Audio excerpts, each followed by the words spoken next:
है, सब पर कृपा करता है, क्योंकि वो पक्षपाती नहीं है, वो तो दयालु है, कृपालु है। तो फिर संसार में इतना दुख क्यों है? और प्रभु कृपा क्यों मिलती है? इसका कारण क्या है? कैसे मिलती है? उसकी विधि क्या है? उसका प्रकार क्या है?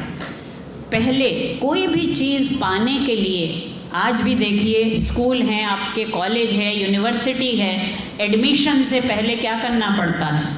एलिजिबिलिटी टेस्ट होता है, मैट होता है, नेट होता है, सारे टेस्ट ये क्या हैं? National eligibility test. NET pass करना ज़रूरी है यूनिवर्सिटी में नौकरी पाने के लिए। तो एलिजिबिलिटी क्या है? पात्रता की परीक्षा। कोई भी वस्तु, माँ भी बच्चे को अगर कुछ देती है तो पहले उसको कहती है फर्स्ट बिहेव योरसेल्फ, उसको सिखाती है ऐसा करोगे तो ये मिलेगा। तो परमात्मा जो हमारी माता भी है, पिता भी है, जो हमारा स्वामी भी है, सम्राट भी है, वो ये चाहता है कि जीव जो हैं वो अपनी पात्रता विकसित करें। हमें इस योग्य होना होगा कि हम प्रभु की कृपा के पात्र बने। कैसे योग्य बने, कैसे पात्रता प्राप्त करें, उसकी कुछ शर्तें हैं। सबसे पहली शर्त है प्रभु में विश्वास। अगर विश्वास नहीं है तो कुछ भी नहीं हो सकता। कोई भी संबंध, चाहे वो लौकिक हो चाहे अलौकिक हो, दो भाइयों के बीच, बहनों के बीच, पति पत्नी के बीच, व्यापार में जो हमारे संबंधी हैं, सहयोगी हैं, अध्यापक और शिष्य के बीच नाता किस पर टिका हुआ है? विश्वास पर टिका है। तो जिसको प्रभु में विश्वास है वही प्रभु की कृपा का पात्र है। जब तक विश्वास नहीं है तब तक उसे कृपा का पात्र नहीं माना जा सकता। अब आप कहेंगे विश्वास की क्या बात है?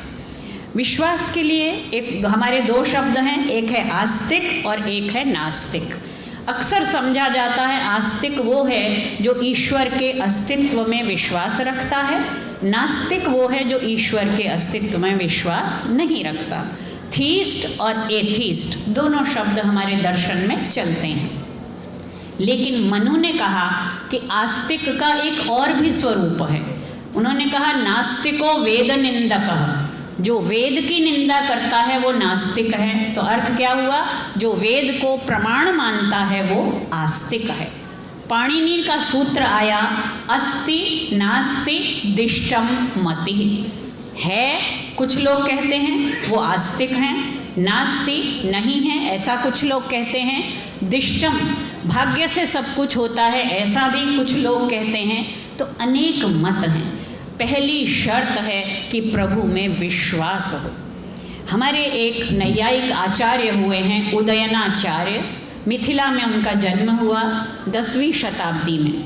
और वो ज़माना था जब भारत में बौद्ध धर्म का बहुत प्रचार और प्रसार था, और बौद्ध दर्शन आत्मा को भी नित्य नहीं मानता, ईश्वर को तो नहीं ही मानता। उदयनाचार्य ने बौद्धों के तर्कों का खंडन करते हुए ईश्वर की सत्ता को सिद्ध करने के लिए 8 तर्क दिए। उन तर्कों के द्वारा उन्होंने एक पुस्तक लिखी, न्याय कुसुमांजलि। उसका नाम है न्याय कुसुमांजलि। और विश्व भर में ईश्वर की सत्ता को तर्क द्वारा प्रमाणित करने का अगर कोई एक ग्रंथ है तो वो न्याय कुसुमांजलि है। ऐसा मैं आपको उन तर्कों में नहीं ले जाऊंगी, लेकिन थोड़ा सा एक नमूना ज़रूर दूंगी। पहला तर्क उनका है कि ईश्वर क्यों है? कार्य। ये जगत क्या है? ये एक कार्य है। कोई भी कार्य क्या कर्ता के बिना हो सकता है? ये मेज बनी है तो किसी बढ़ई ने बनाई होगी, ये बिल्डिंग बनी है तो किसी कारीगर ने बनाई होगी। जो भी वस्तु बनती है उसका कोई ना कोई कर्ता, एजेंट या निमित्त होता है। इतना बड़ा संसार, जब छोटी से छोटी चीज़ कर्ता के बिना नहीं हो सकती तो क्या संसार कर्ता के बिना हो सकता है? नहीं हो सकता। इसलिए जो ये कार्य, जगत एक कार्य है, प्रत्येक कार्य का कोई कर्ता होता है। ये जगत कोई साधारण कार्य नहीं है, इसलिए कोई साधारण व्यक्ति इसका कर्ता नहीं हो सकता।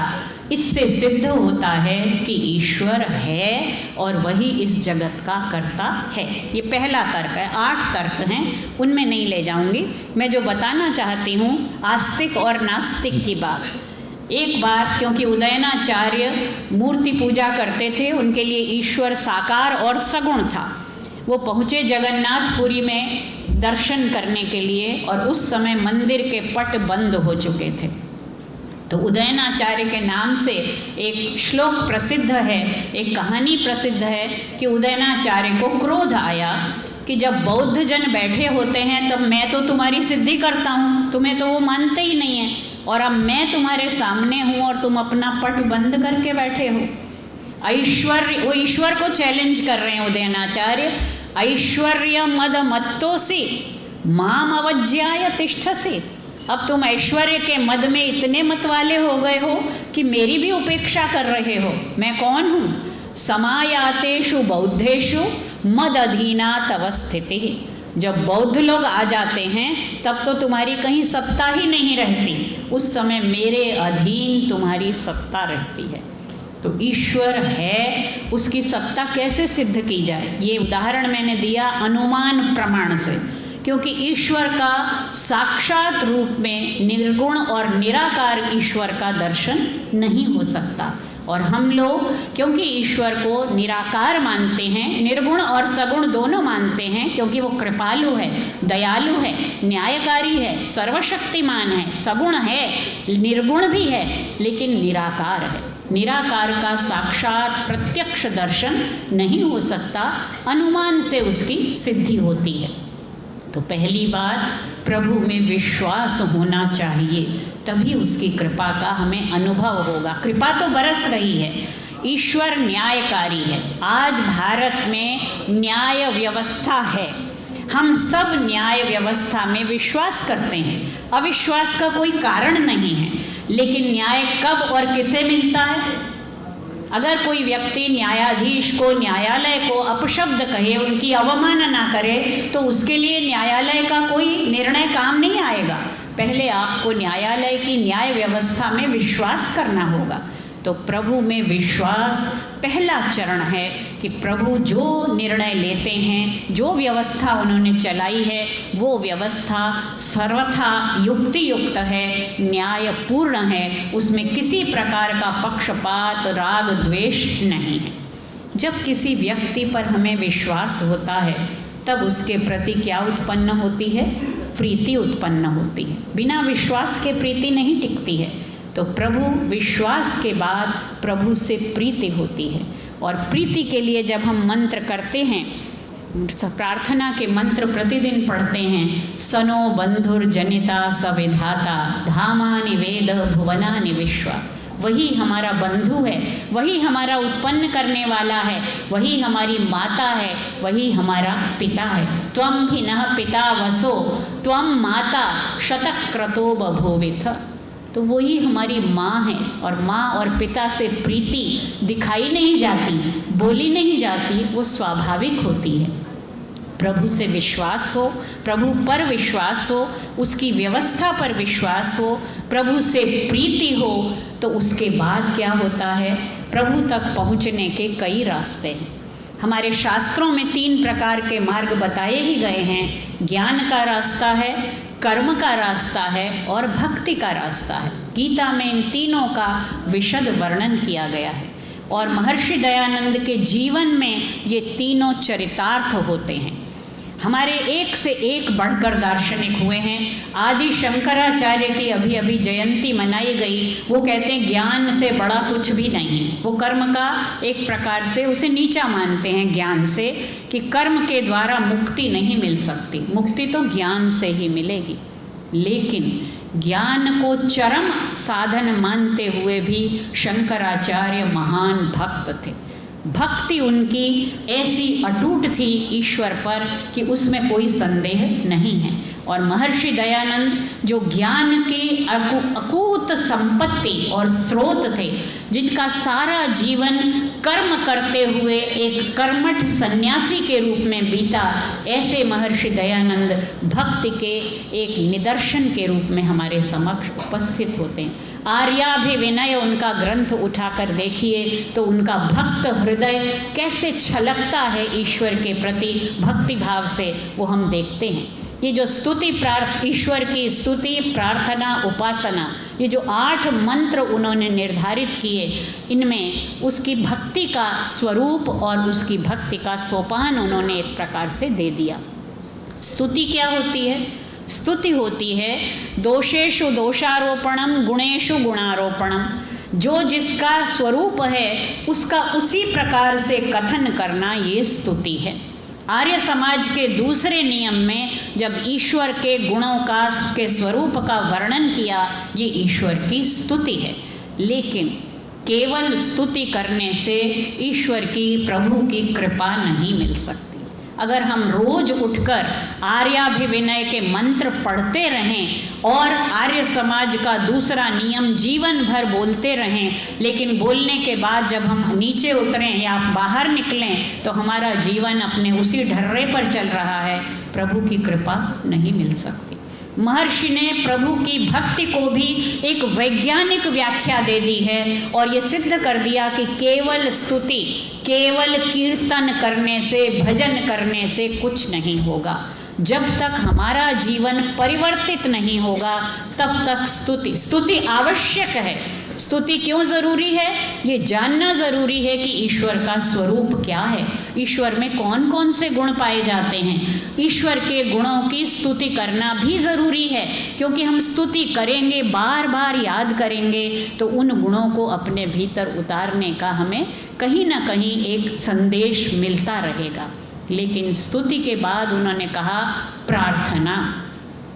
ईश्वर के गुणों का गान करने के उपरांत अपना जितना संभव है उतना पुरुषार्थ करने के पश्चात प्रभु के पास कुछ मांगने पहुंचना, उससे कुछ कामना करना, ये हमारी प्रार्थना है। सीधे जाकर हम तो वहाँ कहते हैं कि हम 5 रुपए का प्रसाद चढ़ाएंगे या 1.25 रुपए का प्रसाद चढ़ाएंगे, तो भगवान को क्या 1.25 रुपए, 5 रुपए या 1.25 करोड़ रुपए की ज़रूरत है? कोई ज़रूरत नहीं है। कृपा ऐसे नहीं बढ़ती है। उसके लिए हमें प्रार्थना का फिर उन्होंने फल बताया। क्यों करनी प्रार्थना? क्यों हमें प्रभु की कृपा की पात्रता चाहिए? इसलिए चाहिए कि बड़े से बड़ा व्यक्ति, धनी से धनी और बड़े से बड़े पद पर प्रतिष्ठित व्यक्ति जब ईश्वर के समक्ष पहुंचता है, जब ईश्वर के प्रति उसकी भावना प्रार्थना की होती है, तो वो झुकता है, वो विनम्र बनता है, उसका अहम विगलित होता है। इसलिए प्रार्थना से हृदय में आर्द्रता का उदय होता है, विगलित हो जाता है, हृदय में संवेदना पैदा होती है। और जब हम सारे भक्तों को वहाँ देखते हैं, सत्संग में जाते हैं, तो एक से एक सब लोग वहाँ प्रभु के गुणगान में लीन हैं, सब अपना अपना पुरुषार्थ करके प्रभु की कृपा मांगने के लिए वहाँ उपस्थित हैं, तो हमें उनके प्रति संवेदनशीलता का अनुभव होता है, प्रीति पैदा होती है। वो प्रीति जो परमात्मा के प्रति हमने पैदा की, लेकिन हमारे साथ रहने वाले लोगों में भी हमारी प्रीति हो, उनसे हमारा व्यवहार, जो स्वामी जी ने कहा यथा योग्य व्यवहार, जैसा जिसके साथ उचित है वैसा व्यवहार। स्तुति और प्रार्थना के बाद भक्ति का जो तीसरा चरण है वो है उपासना। उप माने समीप होता है। और हमारा जो मंत्र है उपत्वाग्ने दिवे दिवे, आइए मिलकर बोलते हैं, उपत्वाग्ने दिवे दिवे दोषावस्तर धियामयम नमो भरंत एमसि। उपत्वाग्ने दिवे दिवे, संबोधन है अग्ने, हे अग्नि, दिवे दिवे, प्रतिदिन, उप त्वा, तुम्हारे पास, दोषावस्तः, सायं प्रातः, प्रतिदिन सायं प्रातः हम तुम्हारे पास आते रहें। और ऐसे परिवार भाग्यशाली हैं। यहाँ अग्नि का अर्थ केवल अग्निहोत्र में प्रज्वलित अग्नि नहीं है, अग्नि परमात्मा का भी वाचक है। इसलिए हे प्रभु, हम प्रतिदिन प्रातः सायं तुम्हारे पास आते रहें। क्या करते हुए? नमो भरंत, नमन करते हुए, अपने प्रणाम लेते हुए, अपनी भावना लेकर, अपनी श्रद्धा लेकर, अपनी भक्ति लेकर हम तुम्हारे पास आते रहें।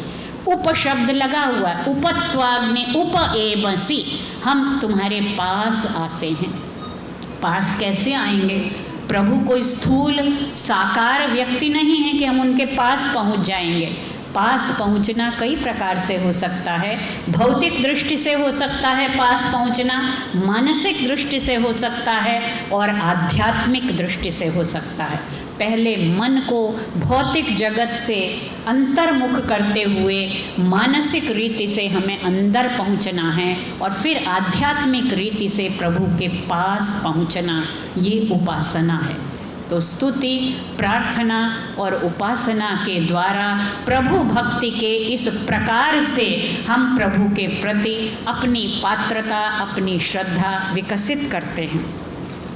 उसके बाद आती है प्रभु की कृपा।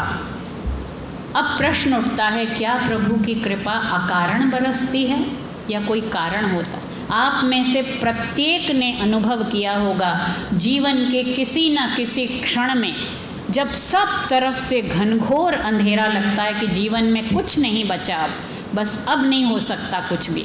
याद कीजिए थाईलैंड की उस गुफा में जो 11 बच्चे 17 दिन तक, मैं रोज़ रात को सोती हूँ तो मेरा ध्यान उन बच्चों की तरफ जाता है कि कैसे 17 दिन उस अंधेरी गुफा में, जहाँ एक कण प्रकाश का नहीं था, वो बच्चे कैसे जीवित रहे। क्या ये प्रभु की कृपा के बिना संभव है? ये ठीक है कि उनके साथ जो कोच था उनका, उसने उन बच्चों की मानसिक मनोदशा को संभाला, लेकिन मनोदशा के अतिरिक्त वहाँ चारों तरफ पानी भरा हुआ है, घुप अंधकार है, रास्ता कोई सूझता नहीं। प्रभु की कृपा का फल क्या हुआ? हो सकता था कि वहाँ कभी कोई न पहुँचता और वो ख़त्म हो जाते, लेकिन कैसे वो एक ब्रिटिश गोताखोर वहाँ पहुँच गया और उसने जब थोड़ा सा प्रकाश हुआ, उसने बात की और बच्चे ने उसको जवाब दिया। दुनिया का ये चमत्कार कि एक भी बच्चे को कोई क्षति नहीं हुई और वो बच्चे 11 दिन बाद सुरक्षित निकाले गए। अपने जीवन की कोई भी घटना आप याद करिए। मैं इस तरह के 2-3 उदाहरण मेरे जीवन में हुए, जब मैं अपने मित्रों के पास जाकर कहती थी कि आज तो मैंने साक्षात प्रभु को देखा, तो वो मजाक, एक हमारी सखी थी, वो कहती थी नहीं तर्क करो, ईश्वर है ही नहीं। तो वो कहती थी कुछ भी बात होगी अब तो शशि का ईश्वर आ जाएगा। तो मैंने कहा वो आ जाता है, और कई बार ऐसा होता है कि प्रभु की कृपा हम अनुभव करें या ना करें, लेकिन वो हमें निकाल ले जाती है और ऐसे क्षणों से निकाल ले जाती है। आप सोचिए, जन्म हुआ, पहली जन्म से चलिए, वो जन्म किस परिवार में हुआ, क्या आपको शरीर मिला, क्या बुद्धि मिली और कैसा आपको वातावरण मिला, कैसे माता पिता मिले जिन्होंने आपको ये संस्कार दिए, क्या ऐसा परिवेश मिला कि आपको संस्कृत पढ़ने का सौभाग्य मिला, वेद पढ़ने का अधिकार मिला और वेद पर बात करने का आपको अवसर मिला। ऐसे ऐसे विद्वानों के समक्ष ये रोमांच होता है या नहीं? ये तो एक पक्ष है। खाना खाने बैठते थे पहले लोग, तो पहले हाथ जोड़ते थे। दोपहर में, सुबह खाना मिला, दोपहर में खाना मिला, पहले देते थे और फिर खाते थे। लेकिन आज क्या हो रहा है? कृपा आज भी बरस रही है, लेकिन आज किसी को फुर्सत नहीं इस बारे में सोचने की। 2 शब्द चल पड़े हैं, पॉजिटिविटी और नेगेटिविटी। तो आज चारों तरफ नेगेटिविटी फैली हुई है, नकारात्मकता का साम्राज्य है, जबकि सकारात्मकता के इतने संदेश। सुबह उठकर आप जाइए पार्क में, चारों तरफ चिड़ियाँ चहचहा रही हैं, हरे भरे पेड़ ना। हम हवन शुरू करते हैं नोएडा में जहाँ मैं रहती हूँ, प्रति रविवार मिसेस सहाय यहाँ बैठी हैं मेरे साथ आई हैं। जब हवन शुरू होने लगता है लोग बोलते हैं बहुत गर्मी हो गई है अब, और वो कहती हैं अभी हवा चल जाएगी, और जैसे ही हवन शुरू होता है वो हवा का झोंका आ जाता है। तो प्रातःकाल प्रकृति के संपर्क में हमने जाना छोड़ दिया है। हम एक्सरसाइज भी करते हैं तो कहाँ करते हैं? जिम में जाकर करते हैं। और अगर हम पार्क में भी जाते हैं तो हम किसी से बात करना, प्रकृति से संवाद करना तो दूर की बात है, हमने आपस में संवाद करना भी छोड़ दिया है। प्रभु की कृपा को 2-3 शब्द होते थे। हमारी दादी, माँ और बड़े बड़े बूढ़े सब क्या बोलते थे? शुक्र है परमात्मा का, शुक्र, शुक्रिया, तेरा लख लख शुक्र, हर वक्त मुंह से निकलता था। कई लोग मैंने देखा कोई भी काम हो तो ये काम बहुत अच्छा हुआ, भगवत कृपा, प्रभु कृपा। जिनके जीवन में ये शब्द समाये हुए हैं, दिखाने के लिए नहीं, जिनके अंतरात्मा से ये शब्द निकलते हैं, उनका जीवन कृपा के सरोवर में सदा सराबोर रहता है। आप ये अनुभव करिए। अशोक जी से जब मेरी बात हुई तो उन्होंने कहा मुझ पर तो प्रभु की बड़ी कृपा है। जो व्यक्ति ये भाव रखता है उस पर वो कृपा और बरसती है। और जो ये कह सब कुछ होते हुए भी जो ये कहता है कि मेरा कुछ नहीं होगा, उसको देखो वो कहाँ से कहाँ। अगर हम किसी व्यक्ति का धन, वैभव, गाड़ी, मकान, ये देख पद, प्रतिष्ठा, इसको देखकर यदि हम विचलित होते रहेंगे, तुलना करते रहेंगे, तो हम कभी प्रभु की कृपा का अनुभव नहीं कर सकेंगे। प्रभु की कृपा अंतस्तल में बरस रही है, उसे देखने, अनुभव करने के लिए भीगना पड़ेगा। बिना बारिश में जाए आप उसमें भीग जाते हैं। आप याद कीजिए जब प्रभु ने आपको कहाँ कहाँ से निकाल कर कहाँ पहुँचाया है। हमारे माता पिता जो पाकिस्तान से आए होंगे, जब वो कहानियाँ सुनाते थे तो शायद जीवन भी उनका पता नहीं कैसे बचा। सारा व्यापार, धन, संपत्ति, मकान सब छोड़कर वहाँ आर्य समाज की स्थापना की मेरे दादाजी ने। सब छोड़कर यहाँ आए और बताते थे कि सीताराम बाज़ार में जब पटरी पर बैठते थे, गुरुद्वारे में जाकर जब मेरे दादाजी ने ऐसे हाथ किए, उन्होंने कहा कि हमेशा ये हाथ ऐसे थे, आज ये हाथ ऐसे हो गए। लेकिन प्रभु की कृपा कि उसने जीवन बख्शा, क्योंकि कई लाखों लोग तो ऐसे थे, परिवार के परिवार जो जीवित आ ही नहीं पाए। कठोपनिषद का मंत्र कहता है प्रभु कृपा किसे मिलती है? वो कहते हैं यमेवैष वृणुते तेन लभ्यः। जिसे वो चुन लेता है ना, उसी पर बरसाता है। क्या वो पक्षपात करके चुन लेता है?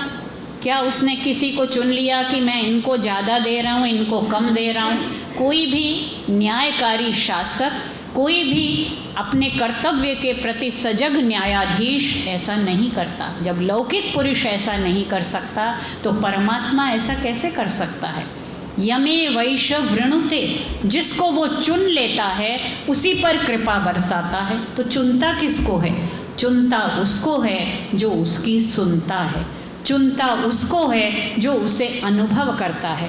बहुत अच्छा एक उदाहरण है जो मैं आपके समक्ष, आप शायद जानते भी होंगे।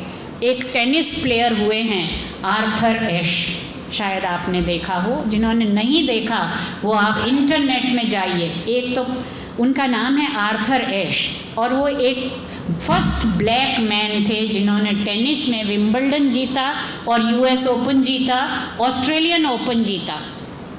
फिर कभी ऐसा हुआ कि उनके हृदय में कुछ कष्ट हुआ, उनका ऑपरेशन हुआ। ऑपरेशन में जो रक्त चढ़ाया गया वो संक्रमित था और उन्हें एड्स रोग हो गया और उनके लाखों फैंस थे दुनिया भर में। फरवरी 1993 में उनकी डेथ हो चुकी है, लेकिन ये उनका संदेश प्रभु की कृपा को सूचित करने वाला ऐसा संदेश है जो आपको हिलाकर रख देता है।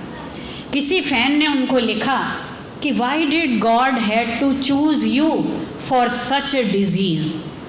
और आर्थर का जवाब सुनिए। वो कहते हैं 50 million children started playing tennis. 50 million children started playing tennis. 5 million learned to play tennis. Then 5 lakh learned professional tennis. 50,000 came to the circuit. 5,000 reached Grand Slam. 50 reached Wimbledon and 4 reached to semi-finals. Only 2 could reach the finals. And when I was holding the cup in my hand, I never asked God, why me? जब हमें सब कुछ मिलता है तब हम कभी नहीं पूछते कि हे भगवान तूने मुझे ये क्यों दिया, क्या मैं इसका पात्र था? तब तो हमने बहुत मेहनत की थी, हमें मिल गया, बधाई है। अगला जवाब असली है। उसने कहा When I was holding the cup in my hand, I never asked God why me. So now when I am in pain, how can I ask God why me? उसका शीर्षक है Why me। और आगे कहता है Happiness keeps you sweet, trials keep you strong, sorrows keep you humane, failure keeps you humble, success keeps you glowing, but only faith keeps you going. Only faith keeps you going. Sometimes you are not satisfied with your life. ध्यान दीजिए, हम में से